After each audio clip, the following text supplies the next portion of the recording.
And our final story is from Ghana, where a luxury fashion brand has managed to turn a traumatizing chapter from history into a fashion statement. Louis Vuitton's $3,000 bag, reportedly used at the Paris Fashion Week, has ignited a storm of criticism online. It has an uncanny resemblance to the Ghana Must Go bag, which is originally a cheap woven plastic tote that carries heavy historical baggage across West Africa. What LV calls a modern homage to global travellers looks to many like a tone-deaf rebranding of one of Africa's most recognisable and painful symbols of displacement. The bag, which reportedly once cost less than $10, was not meant to be chic. Rather, it signified the struggle of its users being forced out of their homes. The bag gained prominence in 1983 when Nigeria expelled about 2 million undocumented immigrants, and half of them were Ghanaians. Families given almost no notice packed their lives into these woven plastic bags and fled across the borders.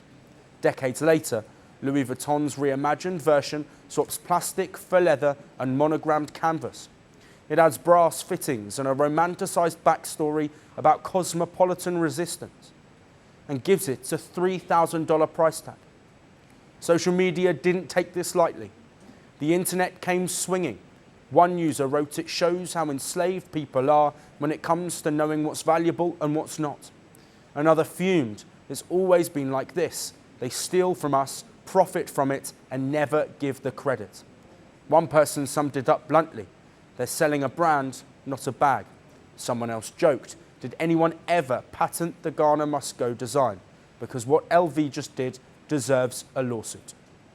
The controversy fits a familiar luxury playbook.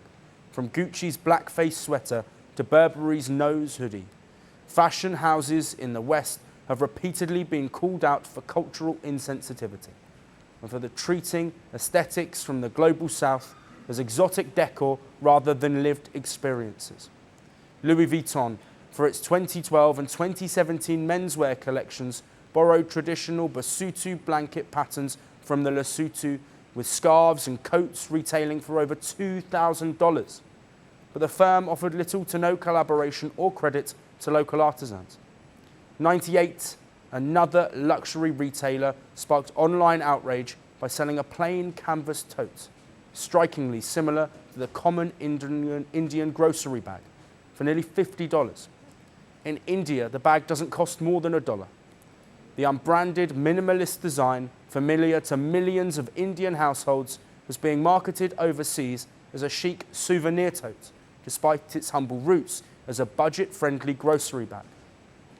Over the last few years, Louis Vuitton has increasingly mined African visual cultures, weaving their motifs into high-end fashion under the guise of global storytelling.